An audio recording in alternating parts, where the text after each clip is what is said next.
do nosso intervalo no programa Você, o Consumidor, e neste momento eu estou com um convidado muito especial, que é o doutor Paulo Binicheski. Boa noite, doutor, tudo bem? Boa noite, tudo bem? Muito obrigado pelo convite.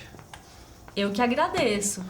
Você que está em casa, o doutor Paulo, ele é promotor de justiça do Distrito Federal e ele vai conversar um pouquinho com a gente sobre o tema direito do consumidor. A gente vai tirar várias dúvidas aqui dessa pessoa que tem muito conhecimento, que atua na área, que tem uma carreira aí nessa temática e vai esclarecer para a gente diversos pontos. Mas antes, doutor, queria te dizer que o programa Você, o Consumidor, ele tem uma intenção também de mostrar quem está sentado do outro lado. A gente humaniza esse programa e por isso eu gostaria muito que o senhor falasse, se apresentasse para quem está em casa. Falasse um pouco da sua história. Muito bem. Eu sou promotor de justiça do Ministério Público do Distrito Federal e Territórios desde 1995. Anteriormente eu fui promotor de justiça do Ministério Público do Estado de Roraima. Eu fui um dos primeiros promotores daquele estado, era o novo estado. Então posso dizer que sou promotor de justiça desde 1992. Fui promotor aqui no Distrito Federal, promotor do júri por muitos anos. Resolvi assumir a defesa do consumidor em meados de 2004, 2005, porque eu entendo que a proteção coletiva do direito do consumidor, ela dá um resultado social muito mais significativo do que o mero combate a casos isolados de um júri, de um assassino aqui e acolá. Então é isso, né? Eu sou originário do estado do Paraná, embora toda a minha criação fosse no estado do Rio Grande do Sul. E eu posso dizer assim, também sou professor universitário há muitos anos, que na nossa profissão, na área jurídica, ela tem espaço para todos. Sim. Basta você seguir a sua verdadeira vocação. E a defesa do consumidor, sem sombra de dúvida, é uma das áreas mais bonitas do direito.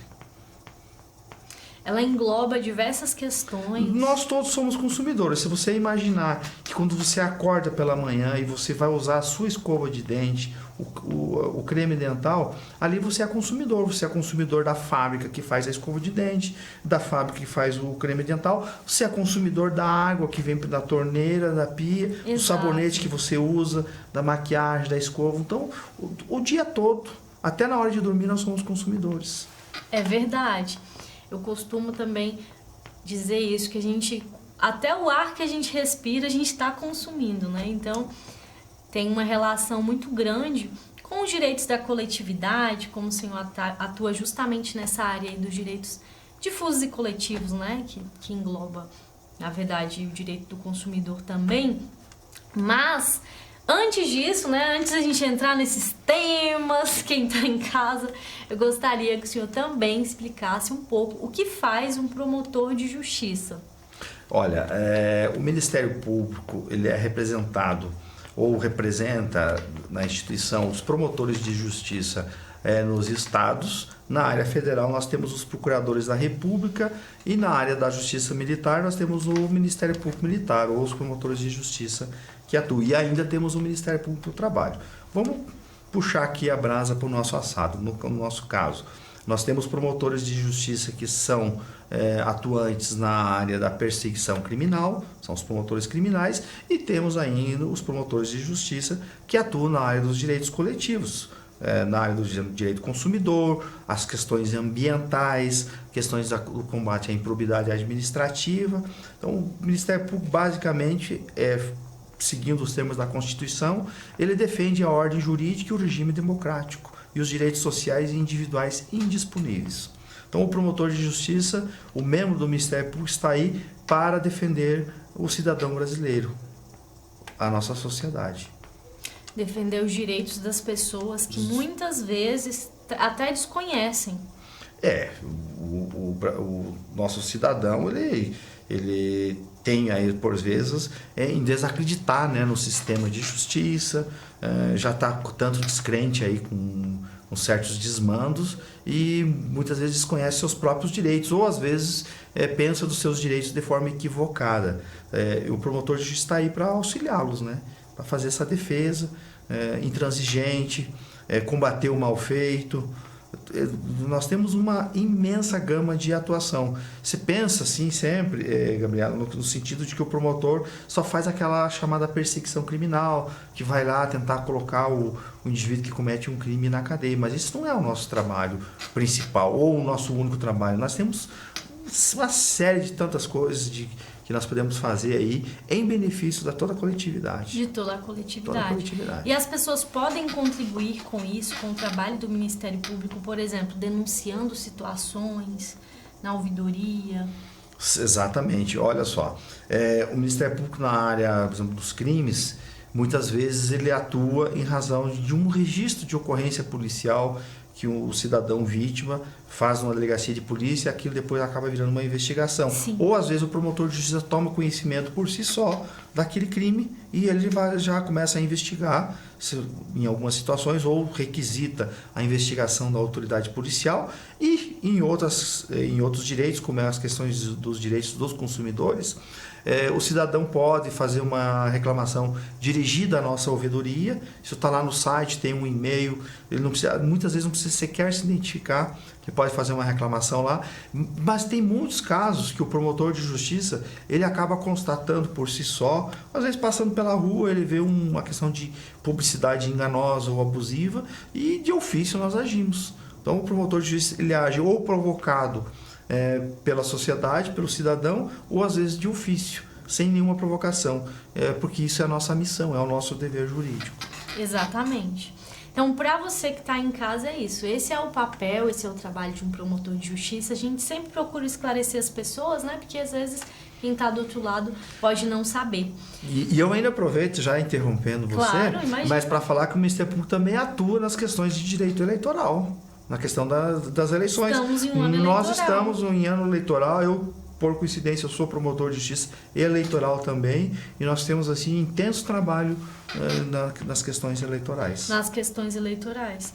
Que é um ano eleitoral, então um ano de muito trabalho para o Ministério Público. Exatamente. E que viva e que vença a democracia sempre. De forma transparente, de forma justa. Exatamente. É importante que o cidadão escolha bem. Mas, voltando aqui para o tema consumidor, a gente tem tantos temas interessantes para falar, é uma infinidade de assuntos, mas tem um tema que é algo que está aí em alta justamente porque o brasileiro sempre teve muito problema com o endividamento. Porém, nos últimos tempos, a gente teve pandemia, desemprego e tantas outras coisas que isso acabou agravando ainda mais situação de brasileiros que já estavam numa situação complicada com relação ao endividamento, ao superendividamento. E eu gostaria de saber do senhor o que é que o cidadão, o que é que o consumidor pode esperar da legislação? Olha, ele pode esperar muita coisa, né? A legislação ela é fruto de um intenso trabalho de lobby mesmo, do bem, né? Que as entidades que atuam na defesa do consumidor fizeram junto ao nosso Congresso Nacional para aprovar uma legislação de primeiro mundo, né? Então nós temos uma legislação aprimorada, com uma série de caixas de princípios, onde é primado sempre pela dignidade da pessoa humana, e lá tem um destaque na nossa legislação que fala que é o chamado mínimo existencial, que aquele é o mínimo que você pode dispor para si, sem comprometer com dívidas para sua própria existência ou subsistência, né? Então essa legislação ela veio contemplando uma espécie de concurso de credores. O consumidor tem tantas dívidas que ele não consegue mais pagar essas dívidas e acaba ficando aí um consumidor doente, porque um consumidor endividado, superendividado, é um cidadão doente. E se ele está doente, ele é retirado do mercado, né? O próprio mercado de consumo, ele sai do mercado de consumo. Então essa legislação ela contém aí uma espécie de concurso de credores no qual o consumidor poderá elencar todos os seus credores numa petição e pedir uma renegociação. A legislação diz que se os credores não concordarem em renegociar as dívidas, o juiz dará essa renegociação. né, virar uma ordem judicial para isso. Então o consumidor pode esperar muito dessa legislação. É claro que a legislação ela contempla o consumidor de boa fé, não é aquele consumidor que não mede economia, ele é um consumidor perdulário e ele gasta sem necessidade. Então aquelas necessidades básicas e vitais serão asseguradas e as suas dívidas serão renegociadas. Isso é muito bom para o consumidor que tem uma nova perspectiva de... Extremamente, né? O consumidor tem que renegociar suas dívidas em patamares justos, né? Razoáveis, e não aqueles juros absurdos e escorchantes. Exatamente, ou seja, de alguma forma aí a figura estatal representada por algum órgão está entrando na autonomia da vontade das pessoas, mas para assegurar por um bom motivo, para assegurar o mínimo existencial para aquele cidadão. Neste campo, posso dizer assim que os órgãos que atuam no chamado Sistema Nacional de Defesa do Consumidor, eles estão se preparando para fazer frente aí a uma demanda reprimida nesse setor. Por exemplo, um órgão que vai ser muito demandado para essas questões será o PROCON, cuja estrutura ela não é só aqui, mas é no país todo, ela é uma estrutura deficitária, porque o Estado precisa investir mais nisso e os recursos são escassos e as demandas dos cidadãos são imensas, né? Limitadas. E aí vamos ter que pensar aí numa solução para que o PROCON atenda os consumidores neste processo de mediação dessas dívidas e conseguir uma solução consensual. E essa legislação já começou a ser executada?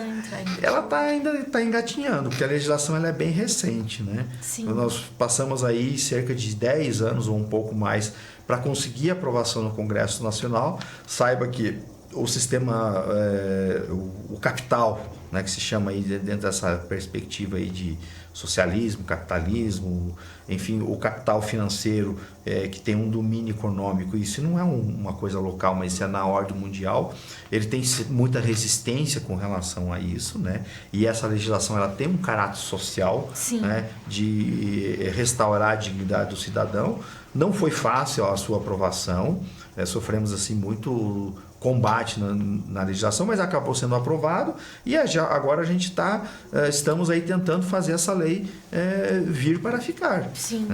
Se diz muito de uma forma equivocada que as leis pegam ou não pegam, não é isso. Isso é uma lei direcionada ao cidadão, ao consumidor. Então não é que essa lei ainda vai pegar ou não vai pegar, essa lei vai pegar. Só que ela precisa ainda ser exercitada. As pessoas muitas vezes desconhecem os seus direitos. Sim. Então é preciso aí o papel para o Ministério Público, Defensoria Pública, PROCONs, os próprios escritórios das faculdades de Direito têm que estar preparados para atender o cidadão, e o Judiciário também tem que estar preparado aí para uma demanda reprimida. Eu falava no início da demanda reprimida. Nós temos, Gabriel, cerca de 30 milhões de pessoas, por dados estatísticos no Brasil, que são considerados consumidores superendividados, potencialmente pessoas com sérios problemas de saúde física e talvez até mesmo de ordem mental. Então nós precisamos restaurar a dignidade dessas pessoas. É verdade. Bom, e parabéns pelo trabalho do Ministério Público na aprovação dessa lei e também na execução, o empenho na execução. Bom, agora nós vamos precisar chamar um intervalo, mas no próximo bloco a gente vai voltar com muitos outros assuntos interessantes e de utilidade pública para você que está em casa.